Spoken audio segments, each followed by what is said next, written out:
pertama yang akan dijelaskan adalah mengenai protokol Internet Address. Agar sebuah komputer dapat mengirimkan data ke jaringan komputer, harus memiliki alamat protokol internet. IP address adalah deretan angka biner yang digunakan sebagai pengenal unik setiap perangkat yang terhubung ke jaringan internet atau jaringan lokal.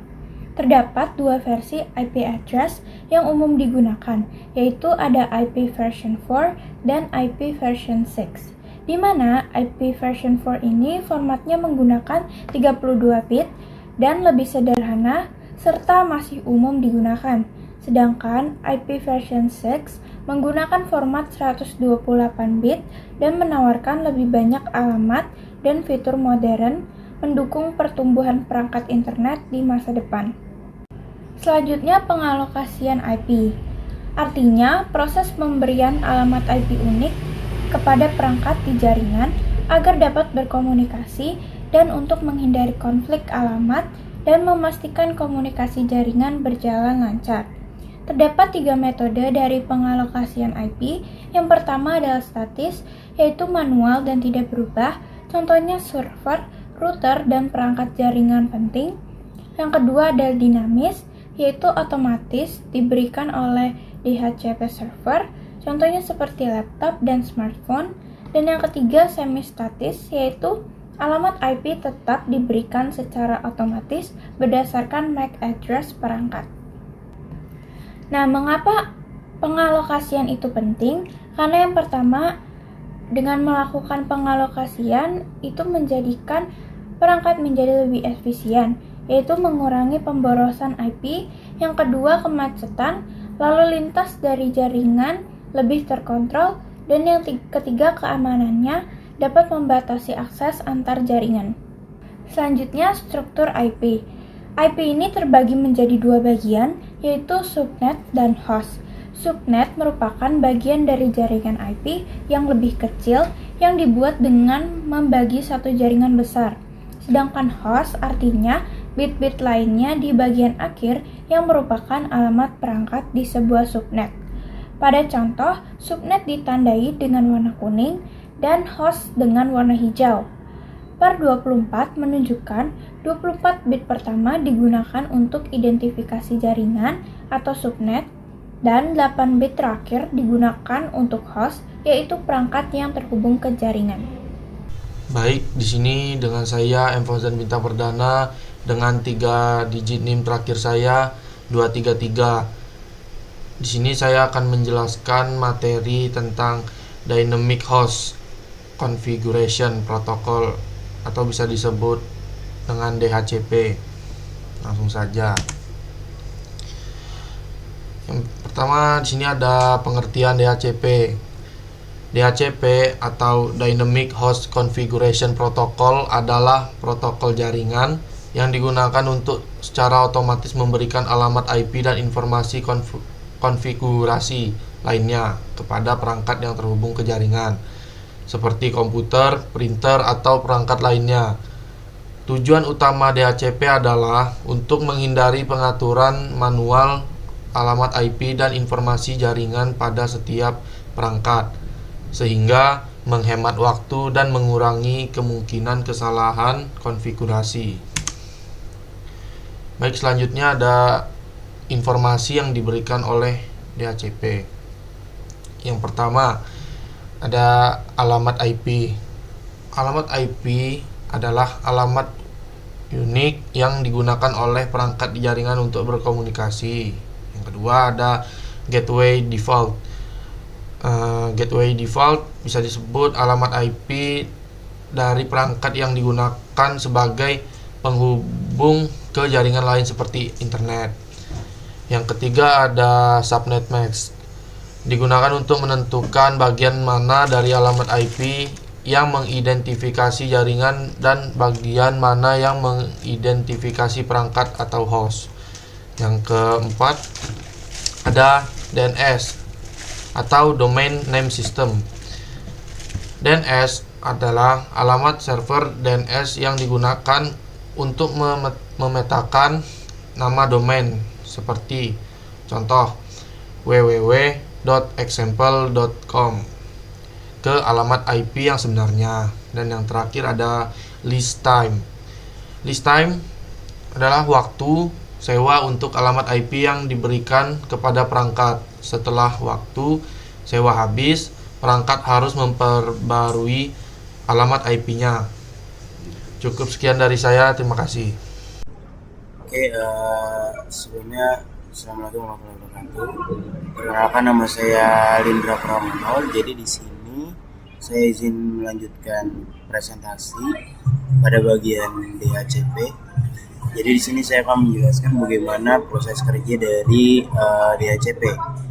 Yang pertama, host membroadcast pesan DHCP discover untuk menemukan DHCP server. Yang kedua, DHCP server merespon dengan pesan DHCP over berisi alamat IP yang dapat digunakan.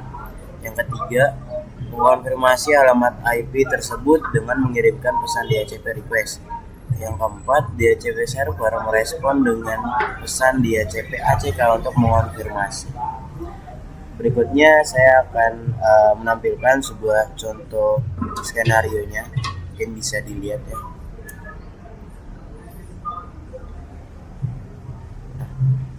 Ini merupakan contoh skenario-nya ya, dari rangka-rangka atau proses-proses yang telah saya sebutkan tadi.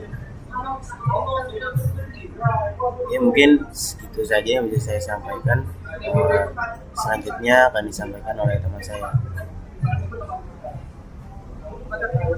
Baik, saya akan melanjutkan pemaparan materi atau penjelasan mengenai MAC Address and Address Relation Protocol ARP.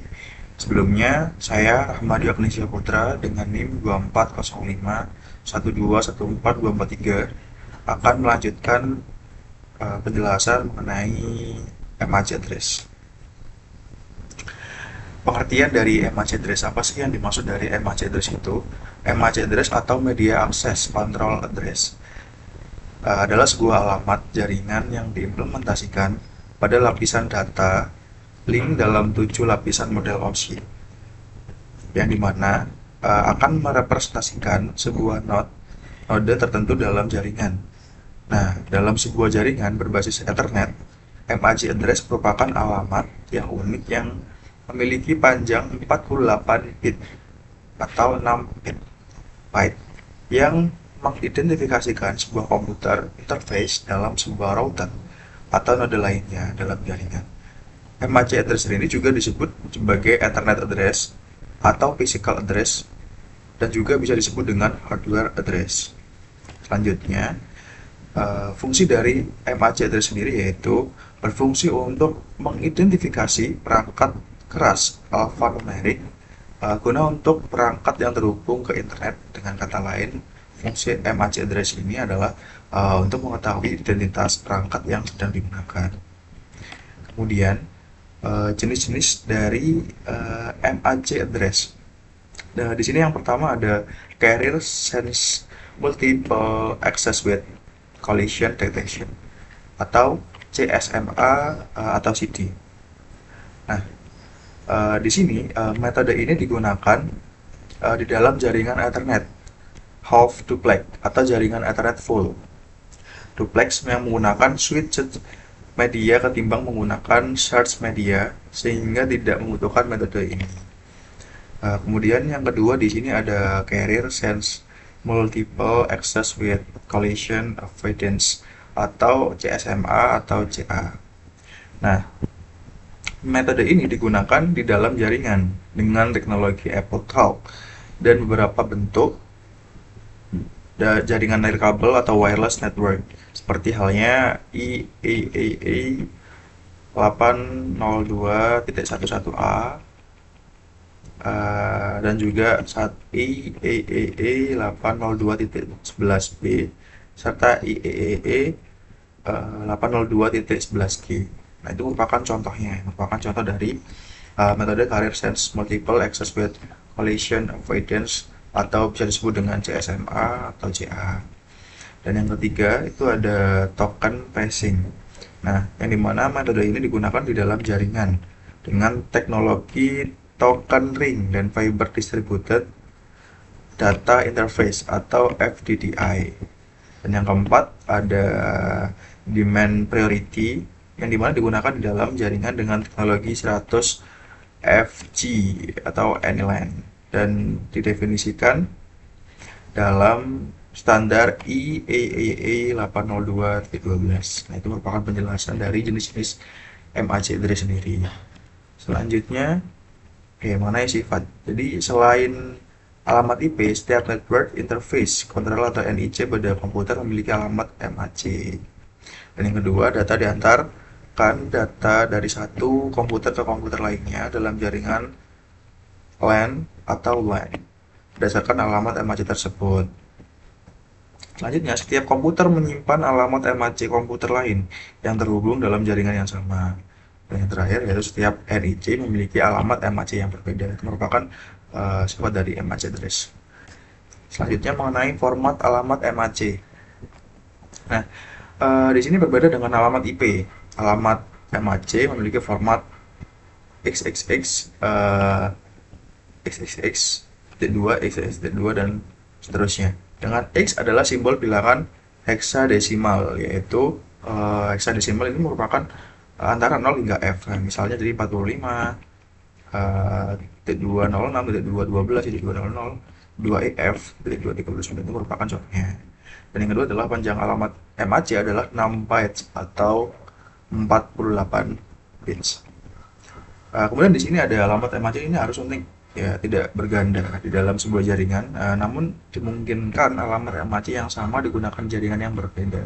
Nah, di sini merupakan format alamat MAC. Di sini ada penggambarannya ya, media access control address-nya dari MAC address.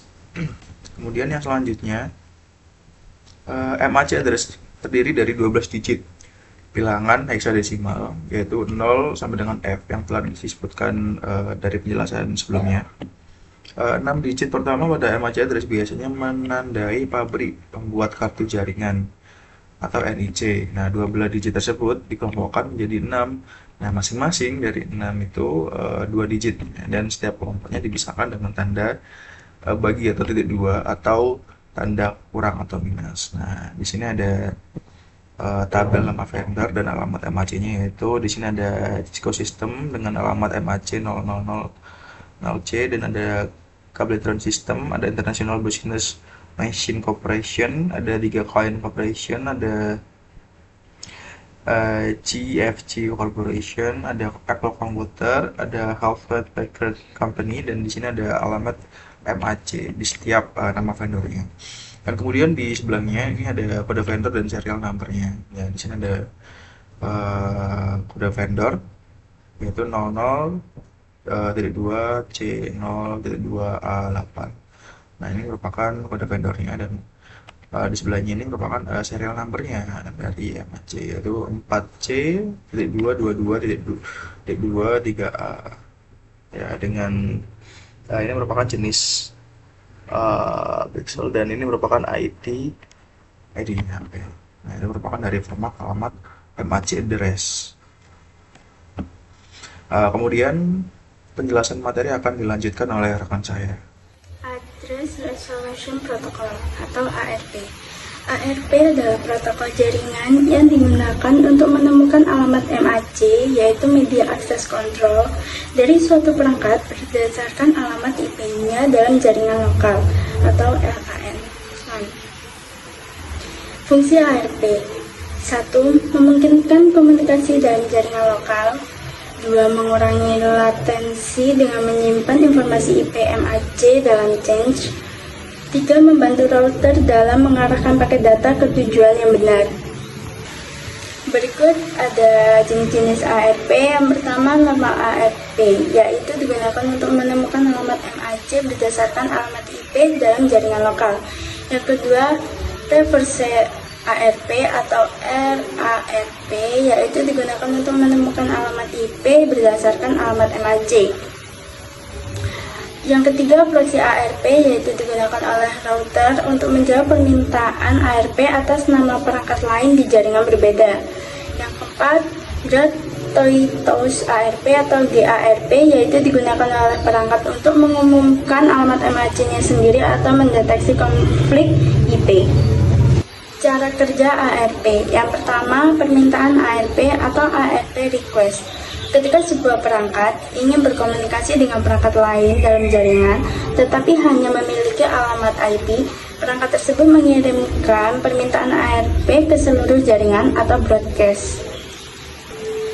Yang kedua, jawaban ARP atau ARP reply. Perangkat yang memiliki alamat IP yang dicari akan merespon dengan mengirimkan alamat MAC-nya melalui pesan reply atau unicast ke pengirim. Yang ketiga, penyimpanan di ARP change. Setelah menerima ARP reply, pengirim menyimpan pasangan IP MAC dalam change ARP untuk digunakan di komunikasi berikutnya, sehingga tidak perlu mengirim ARP request lagi.